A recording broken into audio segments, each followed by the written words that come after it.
Hello, I'm Julian Whittle from Cumbria Chamber of Commerce, and I'm here with Nigel Wilkinson, Managing Director of Windermere Lake Cruises, one of the top 10 paid-for visitor attractions in England.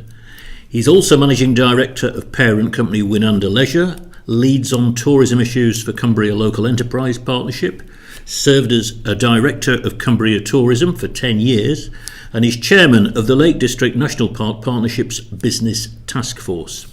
Nigel, this is English Tourism Week, which aims to celebrate the success of the industry and raise its profile.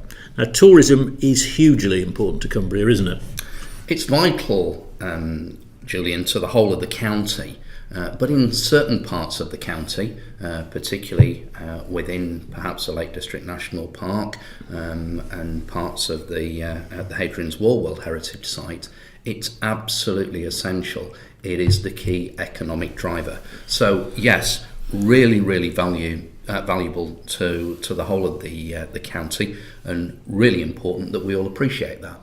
So let's do a SWOT analysis for tourism then. The strengths, the weaknesses, the opportunities and the threats. What would you say they are? Well, obviously one of our great strengths is the setting that we have in Cumbria. We're a county that is able to boast 2 World Heritage Sites. I think Ravenglass must be one of the few places on the planet that can say it is in 2 World Heritage Sites. So we've got a fantastic landscape, but we've also got a great cultural landscape. It's a man-made landscape, but we have so many facets to attract visitors from all over the world. We've got to be mindful, if we're doing SWOT analysis, not only of the strengths, but also some of the weaknesses, opportunities and threats.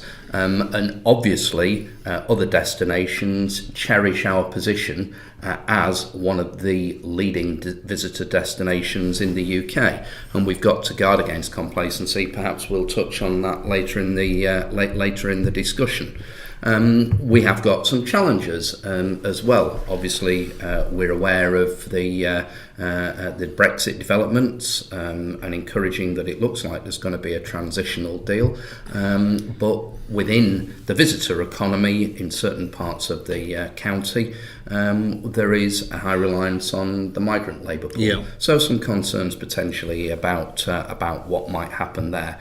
But Cumbria is in a fantastic position with the visitor economy that can provide employment for local people, can provide a sense of place, and can help the whole of Cumbria attract people to live and work in this fantastic county, because looking at the view out of that window, how lucky are we?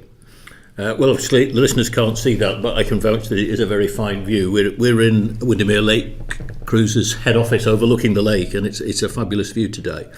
What about the opportunities? You haven't really touched on those. What are the opportunities for the sector, would you say? The opportunities, we've got our second World Heritage inscription, which is putting us on a global platform. And the work that we've been doing, marketing internationally, then the World Heritage inscription is a fantastic opportunity for us.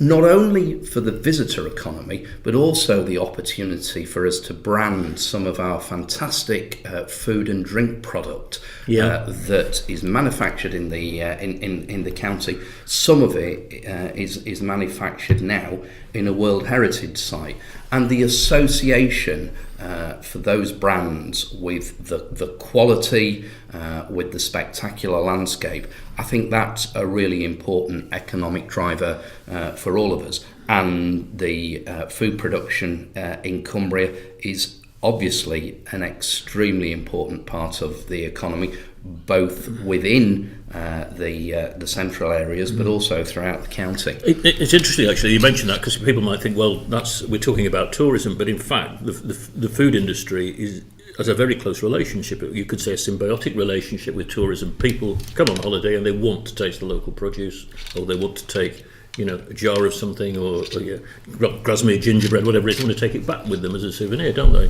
Symbiotic's a word that I often use in this instance. Yes, absolutely. People want a sense of place. People want to come and visit, and they want to be able to sample the local products, the food, the drink, and have that part of their experience. But also, the visitor economy has a really important role in promoting Cumbrian produce, serving Herdwick lamb at a destination in the Lake District is going to raise awareness of that product, and is doing marketing for it. But in terms of positioning a brand and the association of a brand with the landscape that we have in the whole of Cumbria, the cleanliness, the fresh air, the quality, they are really, really important brand drivers. And to align the two, I think it's a tremendous opportunity for the whole of the county. Now, with your LEP role in mind, I had a look at the LEP's Rural and Visitor Economy and Growth Plan. One of its objectives is to increase the number of international visitors. I think at the moment they account for around about 7% of all visitor nights. How do we grow that market? Well, a variety of actions. We need to have an action plan, and hopefully that's something we've made a start of in the LEP's Rural and Visitor Economy Growth Plan. But what we've got to do is we've got to derive the maximum benefit that we have from these two UNESCO global inscriptions for the Lake District and also for Hadrian's Wall. Yeah, I was going to come to that because actually I've seen some research that suggests that World Heritage Site inscription has the most impact in areas that are actually relatively little known, whereas in the Lake District is quite a well-known, you could say it's an internationally known brand, and the benefits there would probably be smaller because it's already got the profile. Okay, I think to a degree that's a fair comment, but very much in some of our emerging markets, in the Far East, in China in particular, while we think that we're a well-recognised and established global brand, it's not quite as clear if you're many thousand miles away. Can you believe that some of them even think the Italians have got a Lake District? So we're having to give them that idea. We're having to use the English Lake District brand there. So there is certainly work to do. But World Heritage Tourism in itself is a significant driver. But that's only part of it. What we've got to do is we've got to look beyond, I believe, the boundary of the county. And what we've got to do is make alliances. For instance, the work that we're doing to try and link the Cumbrian visitor economy with Manchester. We were talking about symbiosis earlier. Manchester is promoting itself as very much a city destination. We've got the Hainan flights direct into Manchester from Beijing. Beijing. We've got significant Chinese inbound investment going into Manchester.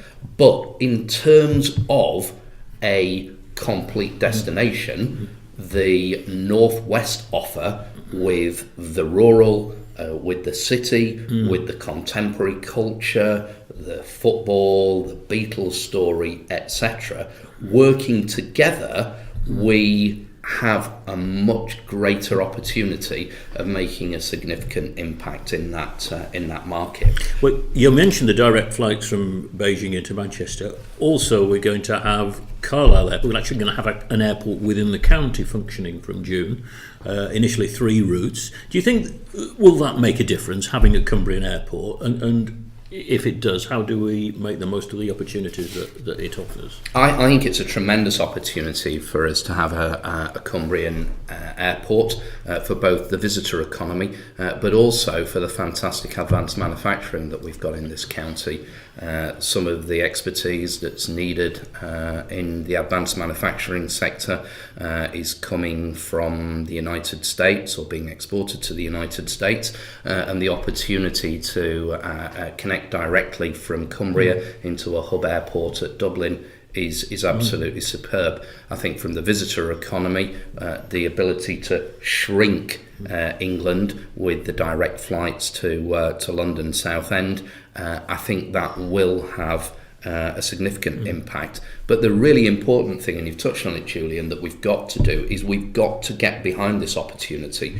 We, as a visitor economy, have to be supporting the fantastic efforts that have been made by Stobart to get Carlisle Airport off the ground, if you'll excuse the pun, supported by the investment that the Local Enterprise Partnership has been able to deliver. But it's down to all of us to make that a success. And one of the other things I was going to say on international visitors is that we've got to think on a national and an international basis. So nationally, we know, for instance, in the Chinese market, that Edinburgh is the second most visited destination by the Chinese outside of London.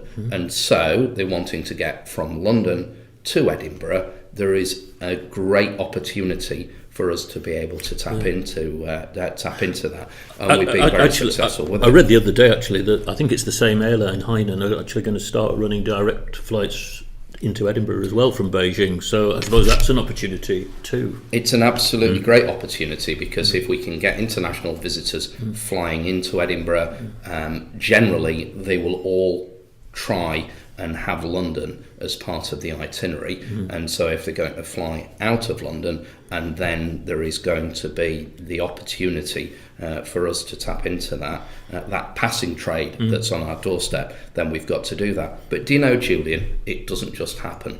People have got to organise themselves, they've got to position the product for the international markets, they've got to go out there and they've got to look for those markets.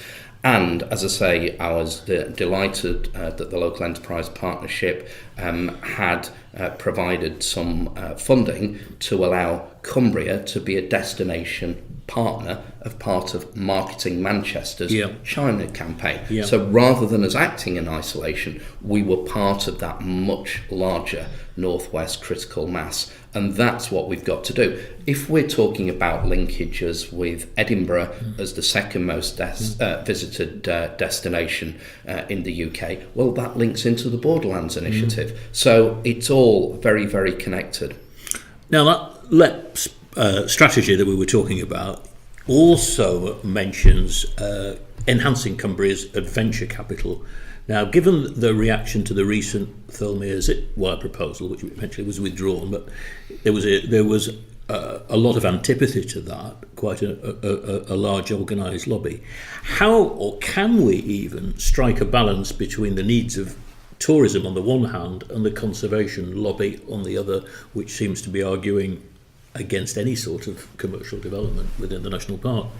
I think it's an interesting time, Julian. We're finding our feet following the World Heritage inscription in July 2017, and the recent discussions around the Thirlmere Activity Hub, which also included the zip wires. They well illustrate some of the issues. We live in a man-made landscape. You know, this landscape has been shaped by man. That's recognised in the UNESCO inscription. What we've got to have is we've got to have conservation, not preservation. This is an evolving landscape. It has always evolved, and it needs to be able to continue to evolve. I'm really fearful of people saying, well, World Heritage inscription, that means that nothing can change, because in reality, if that happens, we're going to go backwards. You know, carrying 1.6 million passengers, working very closely with visitors, we're seeing now that more and more of our younger visitors are experience driven. The millennial is looking for an experience. And if we're going to have our destination continue to evolve, then we've got to be able to look at the needs and to strike the careful balance. Look, I'm an operator in the visitor economy. This spectacular landscape sustains what I do. The last thing I want is somebody to kill the goose that's laying the golden egg. The industry is absolutely committed to that. But within there has to be the evolution, and we have to be able to meet the demands going forward. Just to develop this point, because you touched on there attracting younger visitors, which I think the zip wire may well have done. One of the perhaps more worrying statistics that I've seen is that the demographic of the typical visitor to the Lake District is the older, certainly 50 plus. Obviously, as people will have that, if you like, that market will eventually get older and die off. Do you think there's a danger that if we have to attract younger visitors, or we could find our audience shrinking? I think it's absolutely vital, and I think this is the complacency point that people might take the view, well, visitors are always going to come to the Lake District. And yes, some people do, but that's a very, very dangerous basis on which to predicate your business model. I mean, just encouragingly, this weekend, my grandchildren have been to see the new Peter Rabbit movie, and I sent them with a mission to count how many times Windermere was mentioned. So we have hope there that's going to give an insight. How many times was it mentioned? Well, unfortunately, my youngest granddaughters are not very good at counting, but somewhere around half a dozen, I suspect, would be the answer. But what we've got to do is we've got to have, in a market that is evolving, we've got to have the attraction to the younger visitors, and that's experiential. Yeah, but it's also our infrastructure. Can you imagine saying to a 14-year-old, we're going to go to a holiday cottage for a week, but there isn't any broadband, so you're not going to be able to have your iPad. So we've got to ensure that we position ourselves as a destination that will appeal to all our visitors, and that's really, really important. You raise a point I was going to bring up anyway about meeting the visitors' expectations, because I do hear complaints from businesses about slow broadband, about gaps in mobile phone coverage, and also the difficulties moving around the county, lack of parking, sometimes inadequate public transport. How do we improve all that? I think those issues are something that are not unique to the visitor economy. I think they are recognised, certainly by the Local Enterprise Partnership, that it is absolutely key that we get our physical connectivity right, that we get our broadband infrastructure better, and associated with other issues that I know the Chamber are very much involved with skills development. Because if we don't, we have a real threat to us there, not only in terms of the visitor, but also the ability to attract people to either come to Cumbria to work or to stay in the county, which is critical for us. So has the LEP actually got a strategy for doing that, or is it just an aspiration, or is there an actual mechanism to get there? No, the LEP absolutely has a strategy. The LEP has its strategic economic plan, and then it has cross-cutting themes, and transport, infrastructure, and broadband connectivity, skills development and sustainability are included in those cross-cutting themes. But the reality of it, Julian, is that you're having to allocate scarce resources, and in a rural destination, there is only a finite amount of funding. Make no bones about it, though, we've got to get the infrastructure right. It's a bit of a chicken and egg situation. If we don't get the infrastructure right, then there's a danger we're not going to have the workforce that we're going to need to drive economic growth in this county. So it's an absolute vital issue. But back to the visitor economy, that is absolutely essential. Can you imagine going to a hotel for a conference where at the breakout session the delegates can't access the email or can't video conference or whatever they else need to do? You're just not going to be able to compete, because there are alternative destinations both domestically and internationally where that's a given. Yeah, okay. And another objective of the LEP's strategy is to try and spread the benefits of tourism beyond the Lake District to other areas of Cumbria, such as the Eden Valley, Morecambe Bay. Now, I remember that's been talked about for years. When I was working as a journalist 20 years ago, I think Chris Collier was the MD of Cumbria Tourism, and there was like, well, Carlisle was going to become a city break destination to rival Chester and York, for example. It hasn't really happened. How do we go about achieving this and spreading the benefits beyond if you like, the honeypots of Windermere and Keswick and so on? Sure. I think the answer to that is it's everybody's responsibility. It's interesting that you mentioned Cumbria Tourism, because what I was going to say to you there is it's the marketing and it's the positioning. Carlisle, City of the Lakes, that proximity, that marketing power. That is what we actually need.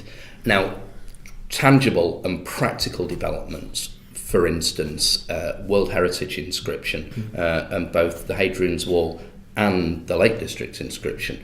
The cultural corridors.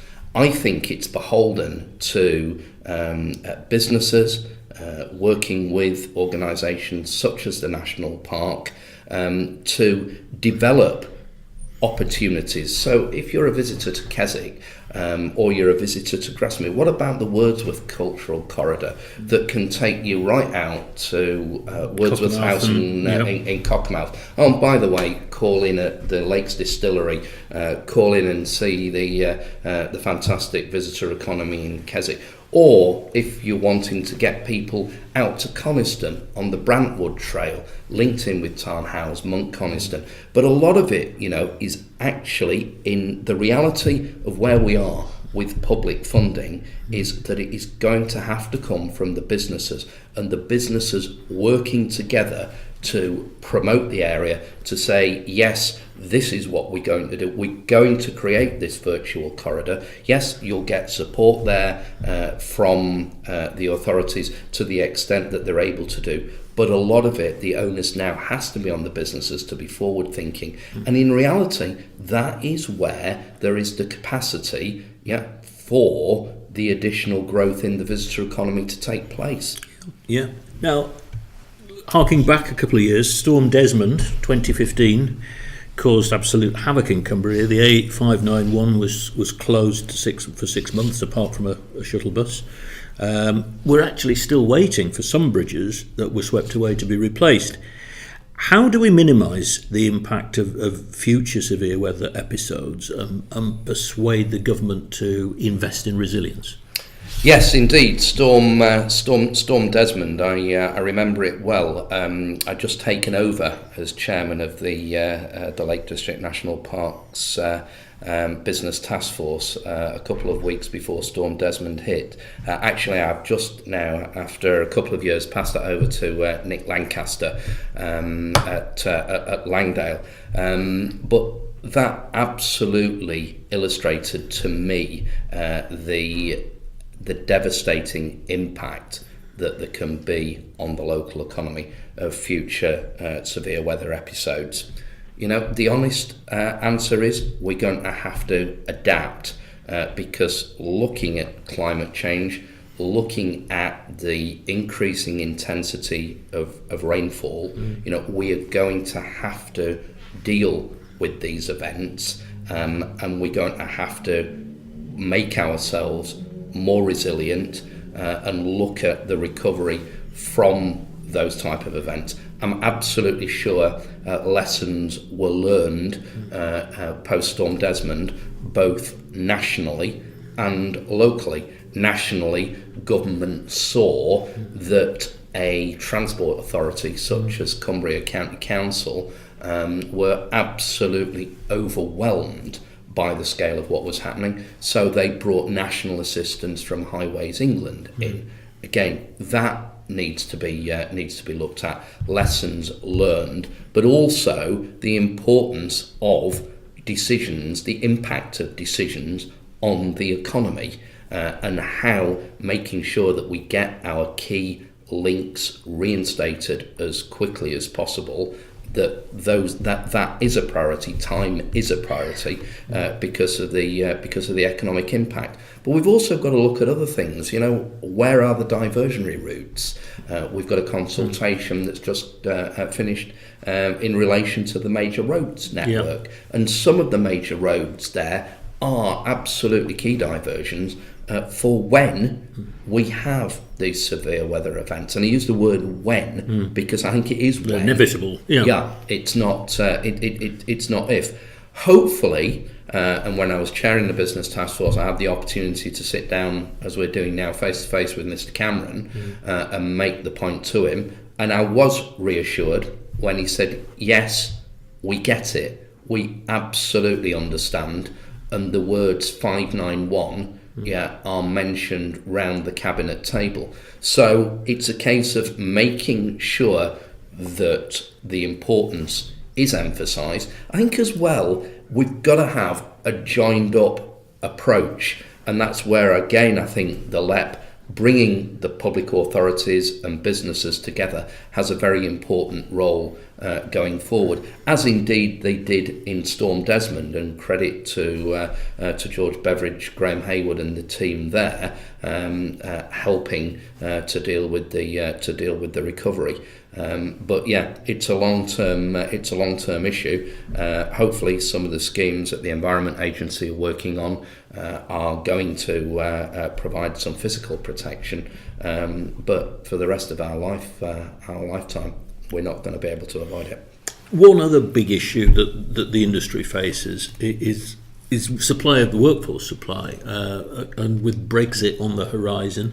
As we speak, we've just heard that there's going to be a 2-year transition where EU workers will be able to continue to come, but beyond 2020 it's still very uncertain. Now the Chamber did some research last year, not just with tourism businesses, but tourism was one of the main areas affected. There are hotels in the Lake District with more than 50% of their workforce are migrants, and they're extremely concerned about the outlook. Again, is this an issue that the LEP's looking at? This one of labour supply. Very much, Julian, and that's where the advantage of having private sector involvement in the LEP. If I go to any business gathering, the number one issue will be labour supply. So of course we're feeding that back to the LEP. What's the LEP doing? At the moment, we're working on 8 sector skills plans. So I'm responsible for delivering the rural and the visitor economy sector skills plans. We've been in consultation with the industry. We're now working on the drafts, and we've got to do a whole host of things. We've got to be able within the county to connect some of the labour sources to where the jobs are, and that's about physical connectivity. We've got to raise the profile of the visitor economy within the mindset of people in Cumbria, and we need to do that via careers advice in schools, but also by explaining to parents the importance of the visitor economy and the opportunities that are there. I was going to say there's a perception in some quarters, isn't it, that it's unskilled and low paid, where in actual fact it is quite possible to have a career. Absolutely. I employ and I've trained chartered accountants, chartered marketers, HR specialists, operations managers, boat skippers. There's the whole gambit, but there's the opportunity. The visitor economy gives a tremendous opportunity for people to progress, and then people to progress to business ownership. If I talk to many of the hoteliers in and around this part of the world, they started out in an employment situation and have moved into business ownership. So we've got to get that message that message over. We've got to do more on skills development. But also nationally, I believe we've got to be talking to government, and we've got to be talking about a sector deal for tourism and for agriculture, because the issues aren't unique to tourism. When I chair my rural groups, it's exactly the same issues there. And we've got to say to government that this is what the visitor economy is able to deliver for you, but we need some assistance, and we need the opportunity for people to come to the UK on a short-term visa, to work in the hospitality trade, to learn English, for them to go away as an advocate for the United Kingdom. There have to be opportunities there. The reality of the situation at the moment, we're in South Lakeland District, the unemployment in South Lakeland at the moment is 0.6%. Yeah. 0.6% of the workforce are registered claiming job seekers allowance and universal credit. And universal credit. That's the reality of it. So we've got full employment now. We've got a migrant labour pool that, for a variety of reasons, it's not only Brexit. Obviously, the exchange rate has changed, and so if you're a migrant worker remitting funds home, there's not as much to remit home. We've seen strong growth in some of the Eurozone economies. That means that they've got a need for labour, and there's opportunities needed nearer to their indigenous home. So you've got to be cognizant of those wider issues, and we've got to be making that case to government. It's a big issue. Finally, let's look ahead. How do you see the industry changing over the next 10 years to meet maybe rising expectations from visitors, and how do we guard against complacency? I think guarding against complacency is an absolute key. We can't just sit back and say, well, we don't need to market this place, and people will always have heard of the Lake District. No, you're in a very, very rapidly changing market. The routes to market are different, and we've got to work very, very hard against competing destinations throughout the world. So I think it's important that we guard against that.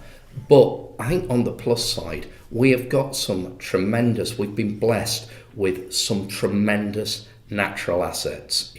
As Cumbrians, we've got a fantastic spirit, a spirit that gives us the resilience to deal with the odd setback that's thrown at us.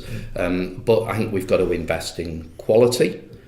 We've got to continue to evolve. We've got to get that balance right, the one we talked about earlier, about the conservation, not preservation. But we have some tremendously strong brands. We've got a community that is able to work together to maximise the benefit from those natural assets. And I think we're in a good place going forward. We've got to spread the message, but hey, what a great message it is to spread. Great, thanks very much, Nigel.